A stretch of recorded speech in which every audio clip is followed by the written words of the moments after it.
इस वीडियो में हम लोग class 11th half yearly examination December 2025 के हिंदी के बिल्कुल ओरिजिनल क्वेश्चन पेपर का आंसर की देखेंगे। ठीक है, इसमें केवल ऑब्जेक्टिव का आंसर की हम लोग देखेंगे, ये फेक पेपर नहीं है, आप इससे आंसर को मिला सकते हैं। ठीक है, तो चलिए क्वेश्चन को देखते हैं। सबसे पहले हम लोग देखेंगे ऑब्जेक्टिव टाइप क्वेश्चन।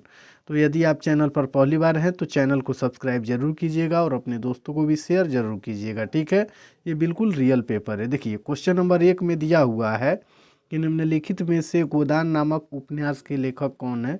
तो इसका सही उत्तर हो जाएगा ऑप्शन नंबर डी, प्रेमचंद। ठीक है, चलिए फिर आगे वाला क्वेश्चन देखेंगे। क्वेश्चन नंबर 2 में दिया हुआ है आचार्य रामचंद्र शुक्ल के अनुसार कवि लोग वीर और पराक्रमी के लिए किस उपमा का उल्लेख किया करते हैं। तो इसका सही उत्तर 2 का ऑप्शन नंबर बी हो जाएगा, सिंह। चलिए फिर आगे वाला क्वेश्चन देखेंगे। तीसरा नंबर क्वेश्चन में दिया हुआ है कि हिंदी के किस प्रसिद्ध कथाकार और लेखक ने माझा प्रवास शीर्षक ग्रंथ का प्रमाणिक भाषांतर आंखों देखा गद्दर नाम से किया था। तो इनका सही उत्तर ऑप्शन नंबर डी हो जाएगा। क्या होगा? डी, अमृतलाल नागर ने। ठीक है, चलिए फिर आगे वाला क्वेश्चन देखेंगे। क्वेश्चन नंबर 4 में दिया हुआ है लेखक कुमार गंधर्व के अनुसार गाने का ऐसा अंदाज जो एक आम आदमी को भी भाव विभोर कर दे क्या कहलाता है। तो इसका सही उत्तर ऑप्शन नंबर ए हो जाएगा, गानपन। ठीक है, चलिए फिर आगे वाला क्वेश्चन 5वां नंबर क्वेश्चन में दिया हुआ है कि लेखक सत्यजीत राय के अनुसार निम्नलिखित में से कौन पूर्णतया यंत्र की भाषा है। तो 5 का सही उत्तर ऑप्शन नंबर सी हो जाएगा, चलचित्र। चलिए फिर आगे वाला क्वेश्चन देखेंगे। 6ठा नंबर क्वेश्चन में दिया हुआ है निम्नलिखित में से कौन मार्च 1968 से जनवरी 1972 तक की अवधि में 3 बार बिहार के मुख्यमंत्री बने। तो इसका सही उत्तर 6 का ऑप्शन नंबर ए हो जाएगा, भोला पासवान शास्त्री। ठीक है, चलिए फिर आगे वाला क्वेश्चन देखेंगे। क्वेश्चन नंबर 7 में दिया हुआ है कवि विद्यापति रचित किस रचना में राधा कृष्ण के गहन प्रेम के अनेक पक्षों की रूप रस से परिपूर्ण छटाएं हैं। 7 का सही उत्तर ऑप्शन नंबर सी हो जाएगा, पदावली में। चलिए फिर आगे वाला क्वेश्चन देखेंगे। क्वेश्चन नंबर 8 में दिया हुआ है कवि कबीर के अनुसार सच बोलने पर संसार किसको मारने दौड़ता है। तो इसका सही उत्तर 8 का ऑप्शन नंबर डी हो जाएगा, कबीर को। चलिए फिर आगे वाला क्वेश्चन देखेंगे। 9वां नंबर क्वेश्चन में दिया हुआ है कि कवित्री मीराबाई किसकी उपासिका थी। तो 9 का सही उत्तर ऑप्शन नंबर सी हो जाएगा, कृष्ण। चलिए फिर 10वां नंबर क्वेश्चन को देखेंगे। इसमें दिया हुआ है कि संत चरणदास किसके गुरु थे। तो इसका सही उत्तर हो जाएगा 10 का ऑप्शन नंबर सी, सहजोबाई के। चलिए फिर आगे वाला क्वेश्चन देखेंगे। 11 नंबर क्वेश्चन में दिया हुआ है 11 नंबर क्वेश्चन में भारत दुर्दशा शीर्षक कविता में शाक्य शब्द किसका सूचक है। तो 11 का सही उत्तर ऑप्शन नंबर डी हो जाएगा, गौतम बुद्ध का। यहाँ देख रहे हैं कोड, ये बिल्कुल रियल पेपर है। चलिए फिर आगे वाला क्वेश्चन देखेंगे। क्वेश्चन नंबर 12 में पूछा हुआ है कि झंकार शीर्षक कविता में कवि ने अपने शरीर को किसके समान डैश डैश है। तो इसका सही उत्तर हो जाएगा 12 का ऑप्शन नंबर ए, तंत्री के तार के समान। ठीक है, चलिए फिर आगे वाला क्वेश्चन देखेंगे। 13 नंबर क्वेश्चन में दिया हुआ है कि पागल की डायरी शीर्षक पाठ के लेखक कौन है। तो इसका सही उत्तर ऑप्शन नंबर सी हो जाएगा, लू सुन। चलिए फिर आगे वाला क्वेश्चन देखेंगे। 14 नंबर क्वेश्चन में दिया हुआ है कि पूस की रात शीर्षक कहानी में यह किसका कथन है कि तकदीर की खूबी है मजूरी हम करें मज़ा दूसरे लूटे। तो इसका सही उत्तर 14 का ऑप्शन नंबर बी हो जाएगा, हल्कू का। ठीक है, चलिए फिर आगे वाला क्वेश्चन देखेंगे। 15 नंबर क्वेश्चन में दिया हुआ है कि पूस की रात शीर्षक कहानी में कर्तव्य किसके हृदय में अरमान की भांति उछल रहा था। तो इसका सही उत्तर 15 का ऑप्शन नंबर बी हो जाएगा, जबरा की। ठीक है, 16 नंबर क्वेश्चन को हम लोग देखेंगे। इसमें दिया हुआ है कि निम्नलिखित में से कौन हिंदी साहित्यकार के महान आलोचक, इतिहासकार, निबंधकार और लेखक थे। 16 का सही उत्तर हो जाएगा ऑप्शन नंबर ए, आचार्य रामचंद्र शुक्ल।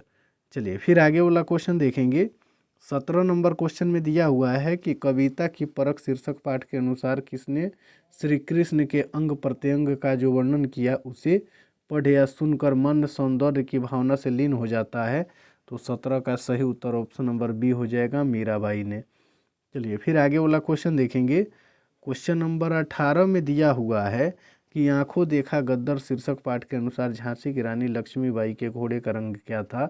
तो इसका सही उत्तर 18 का ऑप्शन नंबर सी हो जाएगा, सफ़ेद था। क्या था? सफ़ेद। चलिए फिर आगे वाला क्वेश्चन 19 नंबर क्वेश्चन में दिया हुआ है कि आंखों देखा गद्दर शीर्षक पाठ के अनुसार ग्वालियर में शिंदे सरकार आश्रय में जो लड़वैये लोग थे वे किसके साथ चले गए थे। तो इसका सही उत्तर 19 का ऑप्शन नंबर ए हो जाएगा, रानी लक्ष्मीबाई के साथ। 20 नंबर क्वेश्चन को देखेंगे। इसमें दिया हुआ है कि बेजोड़ गायिका लता मंगेशकर के पिता का नाम क्या है। तो इसका सही उत्तर 20 का ऑप्शन नंबर डी हो जाएगा, दीनानाथ मंगेशकर। चलिए फिर आगे वाला क्वेश्चन देखेंगे। 21 नंबर क्वेश्चन में पूछा हुआ है कि लेखक कुमार गंधर्व रचित पाठ में लेखक किसके बारे में यह कहते हैं कि ऐसा कलाकार शताब्दियों में शायद एक ही बार पैदा होता है। तो इसका सही उत्तर हो जाएगा option number B, Lata Mangeshkar के। चलिए फिर आगे वाला 22 नंबर क्वेश्चन को देखेंगे। इसमें दिया हुआ है कि सत्यजीत राय ने शांति निकेतन में किसके संसर्ग में ललित कलाओं की शिक्षा प्राप्त की थी। तो इसका सही उत्तर 22 का ऑप्शन नंबर हो जाएगा ए, रविंद्रनाथ टैगोर के। चलिए फिर आगे वाला क्वेश्चन देखेंगे। 23 नंबर क्वेश्चन में दिया हुआ है कि चलचित्र शीर्षक पाठ के अनुसार आदमी के मुंह में उसके सिर या उससे कम हिस्से को यदि तस्वीर में दिखाना पड़ता है तो उसे क्या कहते हैं। तो 23 का सही उत्तर ऑप्शन नंबर हो जाएगा बी, बिग क्लोज अप। चलिए फिर आगे वाला 24 नंबर क्वेश्चन को देखेंगे। इसमें दिया हुआ है कि मेरी वियतनाम यात्रा शीर्षक पाठ के अनुसार किसने वियतनाम की जनता को गुलामी से मुक्ति दिलाकर सतत उन्नति की दिशा में अग्रसर के लिए मार्गदर्शन किया। तो इसका सही उत्तर हो जाएगा 24 का ऑप्शन नंबर सी, हो ची मिन्ह ने। चलिए फिर आगे वाला 25 नंबर क्वेश्चन को देखेंगे। इसमें दिया हुआ है कि पठित पाठ के आधार पर बताएं कि वियतनाम में कौन सी नदी महागंगा के नाम से मशहूर है। तो 25 का सही उत्तर ऑप्शन नंबर ए हो जाएगा, लाल नदी। चलिए फिर आगे वाला क्वेश्चन देखेंगे। 26 नंबर क्वेश्चन में दिया हुआ है कि विद्यापति रचित पठित पद के अनुसार उद्धव कौन है। तो 26 का सही उत्तर ऑप्शन नंबर बी हो जाएगा, कृष्ण के दूत। 27 नंबर क्वेश्चन को देखेंगे। 27 नंबर क्वेश्चन में है कि विद्यापति ने अपने पद में सुंदर स्त्री को किसके समान माना है। तो 27 का सही उत्तर ऑप्शन नंबर सी हो जाएगा, लक्ष्मी के समान। फिर आगे वाला क्वेश्चन देखेंगे। 28 नंबर क्वेश्चन में दिया हुआ है कि कबीर हिंदी साहित्य के इतिहास में किस काल के एक प्रमुख कवि हैं। तो 28 का सही उत्तर ऑप्शन नंबर बी हो जाएगा, भक्ति काल। 29 नंबर क्वेश्चन को देखेंगे। इसमें दिया हुआ है कि बलिया शब्द का अर्थ क्या है। तो 29 का सही उत्तर हो जाएगा ऑप्शन नंबर ए, प्रियतम। आगे वाला क्वेश्चन देखेंगे। 30 नंबर क्वेश्चन में दिया हुआ है कि कवित्री मीराबाई रचित पठित पहले पद में उनका किसके प्रति वे एकांकित प्रेम व्यंजित है। तो 30 का सही उत्तर ऑप्शन नंबर सी हो जाएगा, कृष्ण के प्रति। चलिए फिर आगे वाला क्वेश्चन देखेंगे। 31 नंबर क्वेश्चन में है कि तुम मेरे ठाकुर मैं तेरी दासी, मैं ठाकुर का क्या अर्थ है। तो इसका सही उत्तर हो जाएगा 31 का ऑप्शन नंबर बी, स्वामी। चलिए फिर आगे वाला 32 नंबर क्वेश्चन को देखेंगे। इसमें दिया हुआ है कि कवित्री सहजोबाई किसको ईश्वर के समतुल्य ही नहीं बल्कि ईश्वर से कहीं अधिक महत्व देती है। तो इसका सही उत्तर 32 का ऑप्शन नंबर डी हो जाएगा, गुरु को। चलिए फिर आगे वाला क्वेश्चन देखेंगे। क्वेश्चन नंबर 33 में दिया हुआ है कि संत कवित्री सहजोबाई के समय हिंदी साहित्य के इतिहास का कौन काल चल रहा था। तो 33 का सही उत्तर ऑप्शन नंबर बी हो जाएगा, भक्ति काल। चलिए फिर आगे वाला क्वेश्चन देखेंगे। 34 नंबर में कवित्री सहजोबाई के अनुसार श्री कृष्ण जब चलते हैं तो क्या बजाते हैं। 34 का सही उत्तर ऑप्शन नंबर ए हो जाएगा, पैरों के नूपुर। चलिए फिर आगे वाला क्वेश्चन देखेंगे। 35 नंबर में हिंदी साहित्य के इतिहास में कौन आधुनिक काल के प्रवर्तक साहित्य के रूप में सम्मिलित है। तो 35 का सही उत्तर ऑप्शन नंबर डी हो जाएगा, भारतेंदु हरिश्चंद्र।